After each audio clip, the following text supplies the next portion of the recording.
우리는 예수님의 기도를 특별히 누가복음에서 찾아보고 있습니다. 인간, 즉 인자이신 예수님은 기도하심으로 공생애를 시작하셨습니다.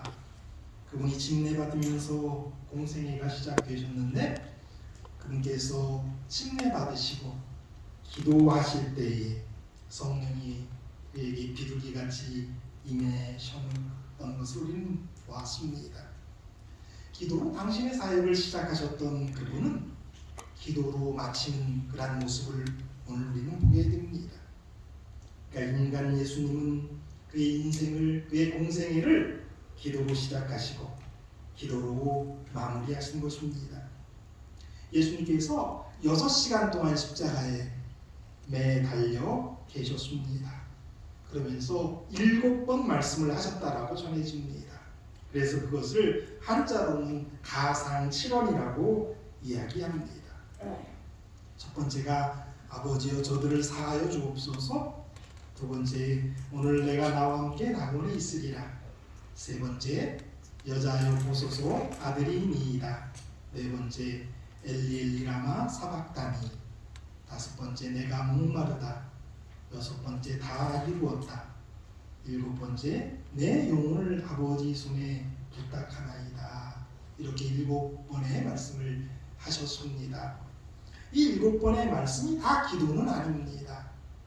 여기서 우리가 기도로 생각할 수 있는 것은 3가지가 있습니다. 뭐가 기도 같아요? 1번. 예, 1번 아버지 저들을 사하여 주옵소서. 예, 맞습니다. 또 하나는요? 7번째. 2번은 기도는 아니죠. 예, 4번 엘리 라마 사박다니. 어찌하여 나를 버리셨냐고 하나님께 울부짖는 장면, 기도죠. 그리고 7번째 내 영혼을 아버지 손에 부탁하나이다. 그렇게 3가지가 기도라고 생각할 수가 있습니다. 그런데 이 가상칠언 중에서 이게 다 한 복음서에 있는 게 아니고 몇몇 복음서에 나누어져 있는데요. 십자가상에 달려서 첫 번째 하신 말씀과 두 번째 하신 말씀, 또 마지막 하신 말씀이 누가복음에 기록되어 있습니다. 인자이신 예수님은 십자가상에서 첫 번째 기도하셨어요. 그리고 마지막에 또 뭐 하셨습니까? 기도하셨습니다. 그분의 인생을, 그분의 공생애를 기도로 시작하신 예수님께서는 십자가에서도 처음 기도로 시작하셨고 기도로 그의 모든 생애를 마치는 것을 우리는 보게 됩니다. 그런데 이제 오늘 좀 순서를 좀 바꿔서 마지막 부분부터 먼저 좀 하고 첫 번째 부분으로 넘어가도록 하겠습니다. 누가복음 23장 46절에 예수께서 큰 소리로 불러 이르시되 아버지 내 영혼을 아버지 손에 부탁하나이다 하고 이 말씀을 하신 후에 숨지시니라. 여기 예수님께서 마지막 하신 말씀이에요. 마지막 하신 기도입니다. 그 기도가 뭐냐면 아버지 내 영혼을 아버지 손에 부탁하나이다 라는 말입니다. 여기 영혼을 부탁했다라고 하니까 혼이 있어서 인간에게 혼이 있어서 예수님이 그 혼을 하나님께 부탁했을 것이다 라고 우리가 착각할 수 있는데 그렇지 않습니다. 교리를 나누는 시간이 아니니까 그냥 원어가 어떻게 나와 있는지만 말씀드리겠습니다. 여기 영혼을 이제 헬라어로 보면 헬라어 4151번이 그 단어인데요. 그 옆에 푸뉴마라고 써 있습니다. 그 뜻이 뭐예요? 영혼의 뜻이 영혼이라고 번역했지만 그 원어적 의미는 뭡니까? 바람, 호흡, 생명, 영, 성령이에요. 그러니까 뭐를 부탁하신 거냐면 그분의 뭐를 부탁했다라고 이해하는 게 가장 좋아요? 생명을, 당신의 생명을 하나님께 부탁하시고 돌아가신 겁니다. 뭐 혼이 있어가지고 예수님이 혼이 있어서 그 혼을 부탁하는 게 아니라 혼은 없지요. 그래서 당신의 생명을 하나님께 부탁하시고 숨지셨다라고 성경은 말합니다. 요 번역을 새 번역은 이렇게 번역했어요. 내 영혼을 아버지 손에 맡긴다. 이제 부탁이나 맡긴다라는 거랑 똑같은 거고요. 더 많은 한국어 번역이 맡긴다라고 번역을 했습니다. 기도로 하나님과 늘 동행하셨고 하나님을 의지하고 하나님께 모든 것을 맡기셨던 그 예수님은 돌아가실 때에도 맡기셨는데, 근데 그런 맡김은 그분의 성육신과도 관련되어 있습니다. 우리가 이제 예수님께서 성령으로 잉태됐다라고 하는 것 이렇게 알고 있습니다. 그래서 마태복음 1장 18절, 마태복음 1장 20절에 보면 예수님께서 성령으로 잉태되었다라고 이야기합니다.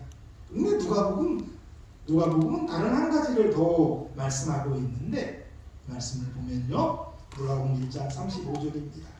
천사가 대답하여 이르되 성령이 내게 임하시고 지극히 높으신 이의 능력이 너를 덮으시리니 이러므로 나실 바 거룩한 이는 하나님의 아들이라 일컬어지리라.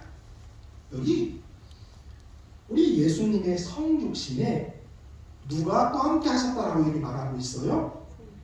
네, 성령님은 아까 얘기했어요. 성령으로 잉태된 건 잘 아는데 하나님의 능력이 너를 덮으시리. 지극히 높으신 이의 능력. 이건 이제 성부 하나님을 이야기하고 있는 거죠. 그러니까 성육신은 성령 하나님만 하신 게 아니라 우리 성부 하나님과 성령 하나님께서 성육신에 관여하시는 것이죠. 창세 전부터 우리 하나님과 함께 하셨던, 성부 하나님과 함께 하셨던 그 우리가 말하는 성자 하나님, 그분이 자신을 전적으로 성부 하나님과 성령 하나님께 맡기신 거예요.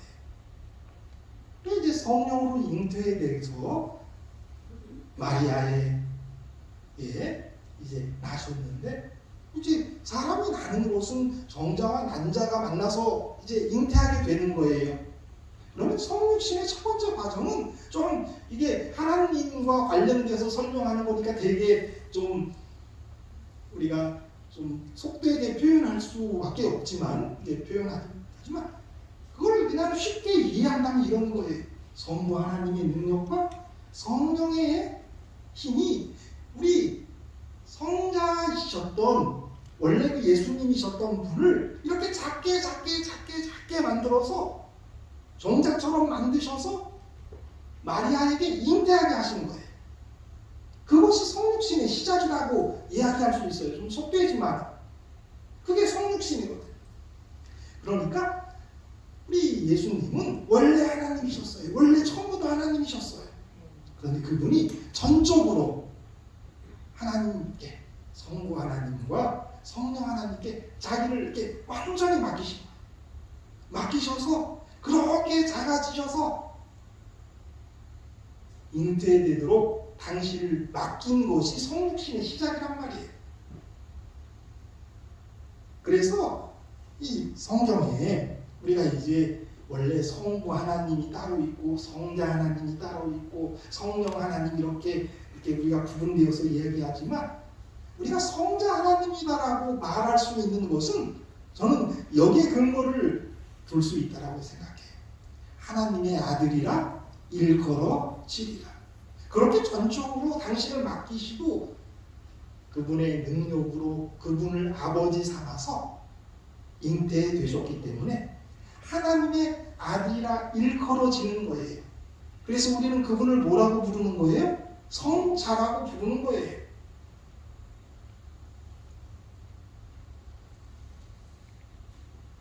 그러니까 우리의 구원에는, 성육신에는 이런 예수님의 성자 되신, 원래 성자라고 불렸던 그 하나님은 아니에요. 이위이신 그 하나님, 그분이 자신을 전적으로 맡겼을 때, 그러니까 그렇게 예수님은 전적으로 처음부터 당신을 맡기셨고, 그리고 마지막에 돌아가실 때 또 뭐예요? 당신의 그 생명을 하나님께 맡기신 거예요. 그러니까 전적으로 이 성자라고 불리신 그 하나님은 하나님께 전적으로 처음부터 끝까지 자기를 이렇게 완전히 맡기신 거예요. 그것이 예수님의 시작이고 예수님의 죽음 가운데 보여준 모습이란 말이에요. 우리가 이러한 말씀, 예수님의 이러한 기도를 통해서 배워야 될 것은 그런 겁니다.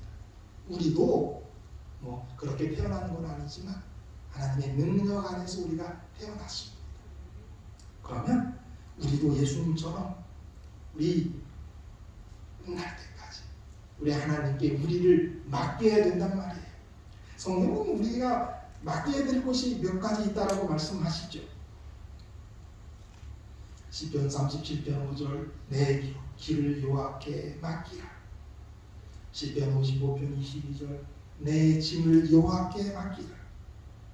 잠언 16장 3절 너의 행사를 여호와께 맡기라. 로마서 12장 19절 내 사랑하는 자들아 너희가 친히 원수를 갚지 말고 하나님의 징과 셈에 맡기라. 기록되었으되 원수 갚는 것이 내게 있으니 내가 갚으리라 주께서 말씀하시니라.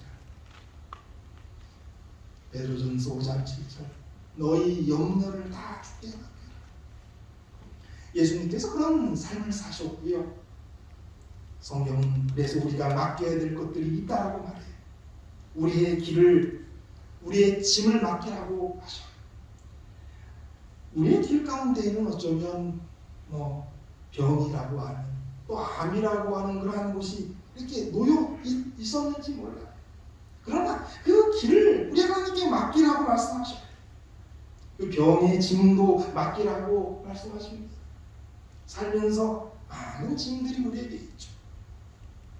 우리의 행사를 맡기라고 하셔요. 나중에도 관련되어 있지만 특별히 원수 갚는 것 이것도 맡기라고 말씀하셔요. 그리고 용서하라고 말씀하십니다. 염려마저도 다 맡기라고 말씀하십니다. 예수님은 처음부터 당신 하나님께 이렇게 맡기었던 분이기 때문에 돌아가시면서도 이렇게 맡길 수 있었던 거예요. 하나님을 전적으로 믿었으니까. 맡겨본 자만이 맡길 수가 있습니다.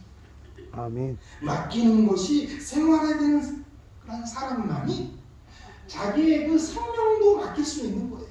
아멘. 사랑하는 여러분, 예수님처럼 전적으로 우리의 모든 것을 우리의 앞날, 우리의 짐, 우리의 염려 이런 것을 다 맡기시게 되기를 바랍니다.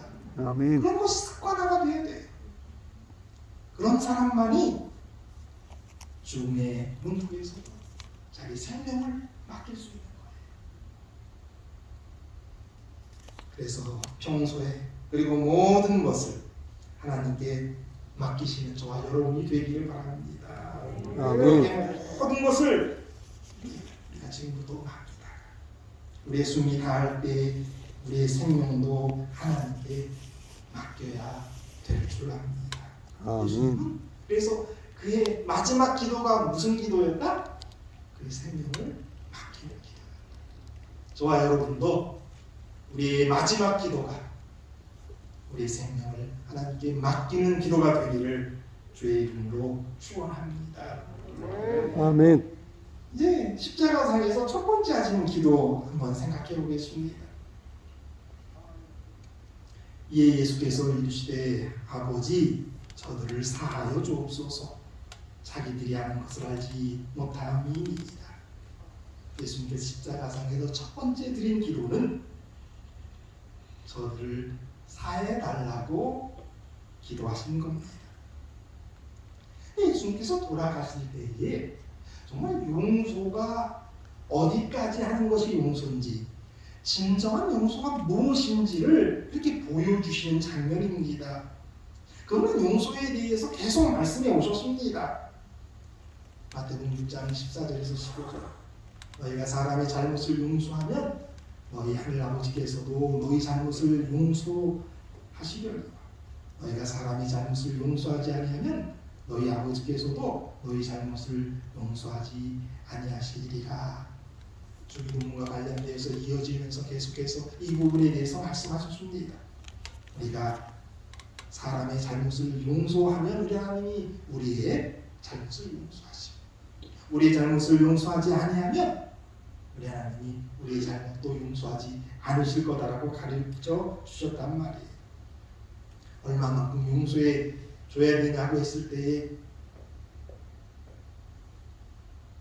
70번에 7번까지 하라고 말씀하셨죠. 마태복음 28장 35절에는 너희가 각각 마음으로부터 형제를 용서하지 아니하면 나의 하늘아버지께서도 너희에게 이와 같이 하시리라고 말씀하셨어요. 용서할 때 어디서부터 용서해야 된다고요? 그 시작이 마음으로부터 용서해야 된다고 말씀하셨어요. 이러한 모든 용서에 관한 말씀이 여러분에게 이렇게 다가오시게 되기를 바랍니다. 우리의 그 가슴 속에 있는 그 마음으로부터 용서하지 않으면 하나님도 우리를 용서하지 않는다라고 하셨어요. 혐의가 있으면 용서하라고 하셨고, 누가복음 11장 4절은 누가복음에 나오는 주기도문과 관련되어 있는데요. 우리가 우리에게 죄 지은 모든 사람을 용서하니 우리 죄도 사하여 주옵시고라는 말씀이 있습니다. 누가복음 17장 3절에 보면 너희는 스스로 조심하라. 만일 내 형제가 죄를 범하던 경우하고 회개하거든 용서하라고 말씀하셨습니다. 그러니까 예수님께서 용서하라고 얼마만큼 많이 용서하고 어디서부터 용서해야 되는지는 분명하게 말씀하셨어요. 그리고 우리에게 그렇게 할 수 있기를 바라신다는 것 여러분 기억하시게 되기를 바랍니다. 예수님도 이런 말씀을 하신 적이 있어요. 나는 너희에게 이르노니 너희 원수를 사랑하며 너희를 박해하는 자를 위하여 기도하라고 말씀하신 적이 있어요. 이렇게 말씀해 놓으시고는 십자가에서 당신을 못 박고 당신을 십자가에 내어준 그 모든 사람을 위해서 기도하지 않으셨다면 예수님은 정말 당신의 가르침과 당신의 삶이 다른 삶이었을 거예요. 그러나 예수님은 당신의 가르침과 당신의 삶이 일치하셨어요. 그래서 너희를 박해하는 자를 위해서 기도하라고 하신 그 예수님은 정말 당신을 십자가에 못 박는 그 자들, 알지 못해서 제대로 알지 못해서 예수님을 십자가로 내어준 유대의 관원들과 그 모든 백성들을 위해서 기도하셨어요. 그래서 그들을 용서해 달라고 하나님께 요청 기도를 하심으로 당신의 십자가 첫 번째 기도를 하셨다는 말입니다. 용서가 얼마나 안 되는지 우리가 잘 압니다. 이 복음성가 중에 그런 것을 가장 잘 보여주는 복음성가가 그 최용덕 씨의 내가 먼저 손 내밀지 못하고라고 하는 노래, 또 어떤 제목은 오늘 나는이라고 하는 제목으로 이 노래가 있는데 여러분 들어보신 노래라고 생각합니다. 내가 먼저 손 내밀지 못하고 내가 먼저 용서하지 못하고 내가 먼저 웃음 주지 못하고 이렇게 머뭇거리고 있네. 그가 먼저 손 내밀길 원했고 그가 먼저 용서하길 원했고 그가 먼저 웃음 주길 원했네. 나는 어찌된 사람인가. 오 간교한 나의 입술이요 오 더러운 나의 마음이요 왜 나의 입은 사랑을 말하면서 왜 나의 마음은 화해를 말하면서 왜 내가 먼저 줄 수 없는가 져줄 수 없는가 왜 내가 먼저 손해볼 수 없는가. 오늘 나는 주님 앞에서 몸둘 바 모르고 이렇게 흐느끼며 서 있네. 어찌할 수 없는 이 마음을 주님께 맡긴 채로. 이 용서하는 게 정말 어려워요. 내가 먼저 손 내밀지 못합니다. 그가 먼저 손 내밀어 주기를, 그가 먼저 용서해 주기를. 그러면서 우리는 저 같으면 설교하면서 용서하라고 하고, 용서 안 하면 하나님 용서 안 한다라고 설교하면서도 용서는 정말 어려운 거란 말이에요. 그런 마음을 아주 잘 노래한 시입니다. 유머가 있어요. 이 세상에서 가장 어려운 게 무엇인가? 라는 그런 유머가 있는데 그 질문을 여고생들에게 여고 반에서 물어봤더니 한 여학생이 이런 대답을 했다고 그래요. 대머리에 핀 꽂는 것이 가장 어렵다. 불가능하게 머리가 없는데 어떻게 피를 꽂겠습니까? 그게 어려운 거죠. 근데 제가 이제 50도 이제 훌쩍 넘었어요. 이제 넘고 이렇게 살아보니까 좀 더 거창하게 얘기하면 반백년이상을 살아보니까 사람이 안 되는 게 두 가지가 있어요. 그 두 가지가 뭐냐면 여러분은 뭔지 모르겠는데 제 경우는 그래요. 첫째, 기도가 안 돼요. 저 기도에 대해서 참 많이 설교하는 사람입니다. 근데 왜 설교하냐면 정말 안 되니까 설교하는 거예요. 그리고 제가 이제 목회를 뭐 한 30년 가까이, 올해가 30년째예요. 이렇게 하면서 가장 많은 설교 부탁 받은 게 기도예요. 기도에 대해서 알고 싶다고 제가 여러 번 이렇게 가는 교회마다 그런 얘기를 들어서 제가 그런 설교를 정말 원하니까 할 수밖에 없죠. 어떤 설교를 할까요? 그러면 기도에 대해서 이번에 배웠으면 좋겠습니다. 그래서 또 기도에 대해서 연구해서 또 기도의 말씀을 제가 여러 번 했어요. 근데 제가 그렇게 많이 기도에 관해서 설교했어도 제가 여기 와서 기도에 대해서 했어요. 그런데 제 자신도 기도가 잘 안 돼요. 근데 또 하나 안 되는 게 있는데 그게 뭐가 안 되냐면 용서가 안 돼요. 근데 용서라는 것이 무엇인지 우리가 오늘의 말씀을 통해서 좀 알아야 되는데요. 용서라는 것은 내가 그냥 그를 이해하고 이렇게 놓아주는 것, 내가 그를 봐주기로 결정하는 것, 그것이 용서가 아니에요. 용서라고 하는 것을 위키백과에서는 이렇게 설명하고 있어요. 용서란 피해자가 가해자에 대한 감정과 태도의 변화를 통한 의도적이며 자발적인 과정이며 쌓여가는 공격적인 마음을 가지고 복수와 같은 부정적인 정서를 버리는 것이다. 이게 용서가 맞아요. 용서가 이런 게 용서입니다. 가해자에 대한 대한 감정과 태도의 변화를 의도적이며 자발적인 과정에서 부정적이고 공격적인 복수하고자 하는 마음을 버리는 것. 그게 용서 맞습니다. 그런데 오늘 우리가 알게 되는 예수님이 원하시는 용서는 그거와 훨씬 다른 한 부분이 더 있는 것 맞아요. 그러니까 예수님이 용서하라고 한 건 분명히 이런 것이 포함되어 있어요. 근데 예수님께서 죽으시면서 용서하라고 하신 그 기도를 통해서 우리는 하나 더 배우는 게 있는데 그저 우리의 마음속에서 그를 놓아주는 것, 포기하는 것, 이해해주는 것, 덮어주는 것, 그것이 용서가 끝이 아니라 용서는 어디까지 나가야 된다라고 말씀하시냐면 내가 하나님께 그 사람을 용서해 달라고 이야기하는 데까지 나가는 게 진정한 용서라는 걸 보여주시는 거예요. 예수님이 마음속으로 그분은 선하시고 그 모든 사람들을 정말 용서하시고 구원하기 위해서 오셨으니까 그분의 마음속에는 그를 십자가에 내어주고 십자가에 못 박은 사람들을 다 용서하셨을 거예요. 그래서 예수님이 용서했어요. 근데 거기서 끝나는 게 아니라 예수님이 뭐 하셨다고요? 하나님께 용서해 달라고 얘기했다고요. 그러니까 용서는 그냥 덮고 이해해 주는 것으로 끝나는 게 아니라 내가 그 사람을 하나님께 내가 기도를 통해서 하나님 그 사람의 죄를 용서해 주세요 라고까지 이야기하는 것, 그 기도까지 하는 게 뭐다? 용서다라는 걸 우리는 여기서 배우는 거죠. 그러니까 용서가 정말 어려운 거죠. 왜 어려워요?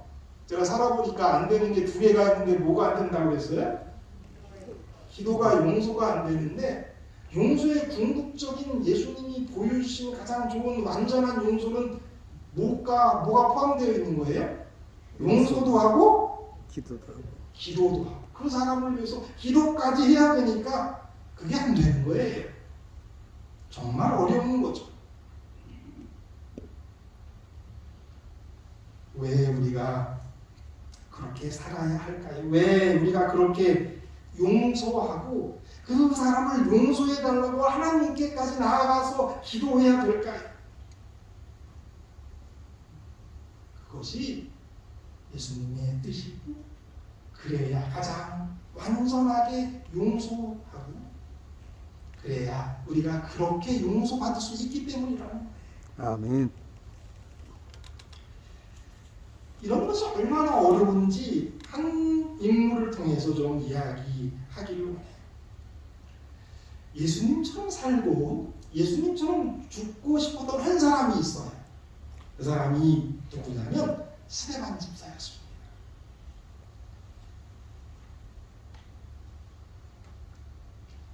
사도행전 7장 59절에서 60절을 보면 스데반 집사가 죽기 전에 한 말이 여기 나와요.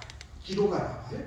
자, 내 영혼을 받으시옵소서 하고 무릎을 꿇고 크게 불러 이르되 주여 이 죄를 그들에게 돌리지 마옵소서 이 말을 하고 자니라. 여기 이 스데반 집사가 죽기 전에 마지막으로 하나님께 기도를 했는데 이제 모아서 기도했어요. 기도를 했는데 예수님이 첫 번째 하는 기도하고 예수님이 마지막 하는 기도가 여기 포함되어 있어요. 그렇죠? 네. 그런데 뭐가 다른지 아세요? 예수님의 기도하고 스데반 집사의 기도가 뭐가 다른지 아세요?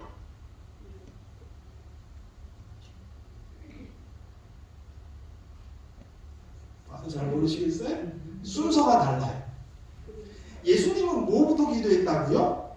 용서부터 하고 그다음에 당신의 영혼을 부탁하고 죽으셨어요. 근데 스데반 집사는 어떻게 했어요? 자기의 영혼을 부탁하고 그 다음에 그들의 죄를 사해달라고 하고 죽었어요. 그럼 스데반 집사가 왜 그렇게 했을까요? 정말 예수님처럼 살고 싶어서 예수님이 돌아가실 때 이런 이야기를 했다는 것 기억하고 예수님처럼 죽기를 원했는데 스데반 집사는 왜 예수님처럼 그 순서를 못 따라 했을까요? 그건 전적으로 제 생각인데요. 그게 쉽지 않아서예요.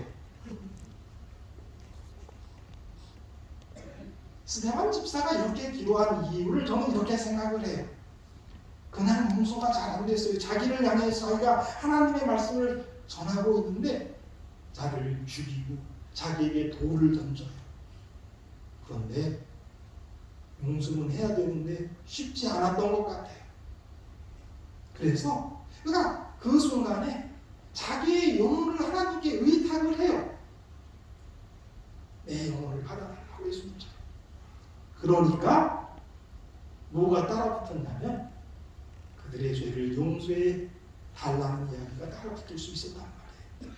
그러니까 전적인 제 생각이지만 용서하기가 얼마큼 어려워요? 이렇게 어렵고요. 죽는 순간에도 어려운 게 뭐다? 용서해. 죽는 순간에도 어려운 게 용서란 말이에요. 그런데 용서하고 죽어야 우리가 용서받는데 예수님의 말씀에 의지해야 하는데 내 영혼을 하나님께 의탁을 하려 하면 내 생명을 하나님 책임져 주세요. 저에게 영생을 주세요. 하늘나라에서 우리 하나님 뵙기를 원해요 라고 그렇게 하면 내 영혼을 하나님께 정말 이렇게 맡기면 우리 뭐 할 수밖에 없냐면 용서할 수밖에 없는 거예요. 내가 하나님과 영원히 살고 싶은데 그러면 내 마음속에 어떤 마음이 드냐면 용서해야 용서받으니까 용서할 수 있는 은혜가 생기는 거예요. 용서할 수 있는 마음이 더 넓어진다. 아멘. 그래서 예수님께서 이렇게 얘기하시는 거예요. 너희가 사람의 잘못을 용서하면 너희 하늘 아버지께서도 너희 잘못을 용서하시려니와 너희가 사람의 잘못을 용서하지 아니하면 너희 아버지께서도 너희 잘못을 용서하지 아니하시리라. 용서해야 용서받는다는 걸 아는 거죠. 우리의 영혼을 하나님께 이렇게 맡기면 용서하지 않을 수가 없단 말이에요.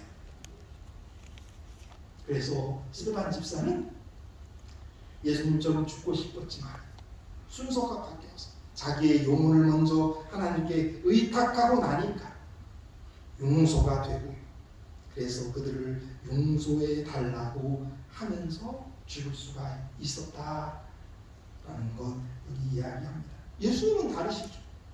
예수님은 먼저 용서하시고 당신의 영혼을 부탁할 수 있어요. 그러나 용서는 정말 어려운 겁니다. 우리의 입장에서는 정말 우리가 구원받고 싶으면, 정말 우리 죄가 용서받고 싶으면 그들을 용서하고, 그리고 우리가 구원받을 수 있음을 여기 말씀하고 있는 겁니다. 예수님의 기도 이렇게 쭉 배워오면서 마지막 십자가상에서 하신 두 가지의 기도 살펴보았습니다. 예수님 전적으로 당신을 의탁하시는 분이었기 때문에 그의 처음부터 성육신부터 하나님과 성령님께 자기를 온전히 이렇게 부탁하시고 맡기신 그러한 분이기 때문에 계속적으로 그런 삶을 사셨으니까 죽을 때도 맡길 수 있었던 거예요. 저와 여러분도 전적으로 우리의 모든 것을 하나님께 맡기시게 되길 바랍니다. 아멘. 그러면 우리의 생명도 우리 하나님께 맡길 수 있습니다. 아멘. 용서하는 것 정말 어려운 일이지만 예수님의 말씀을 늘 명상하고 정말 우리가 우리 하나님과 영원히 살기를 원한다면 용서 아니할 수 없는 거예요. 정말 우리가 영생을 꿈꾼다면, 용서받기를 원한다면 용서의 사람이 되어야 한다라고 말씀하십니다. 그래서 저희가 정말 용서할 줄 아는 사람, 그래서 용서받는 사람, 영생을 취하는 그런 저와 여러분이 되기를 바라면서 오늘 말씀 마칩니다. 아멘. 하늘에 계신 아버지, 예수님이 기도의 삶을 사셨고 그의 마지막 기도도 정말 우리가 꼭 해야 될 기도임을 배웠습니다. 오늘 예수님처럼 살고 예수님처럼 기도하고 예수님처럼 죽을 수 있는 저희를 되게 하여 주시옵소서. 예수님의 이름으로 기도드립니다. 아멘.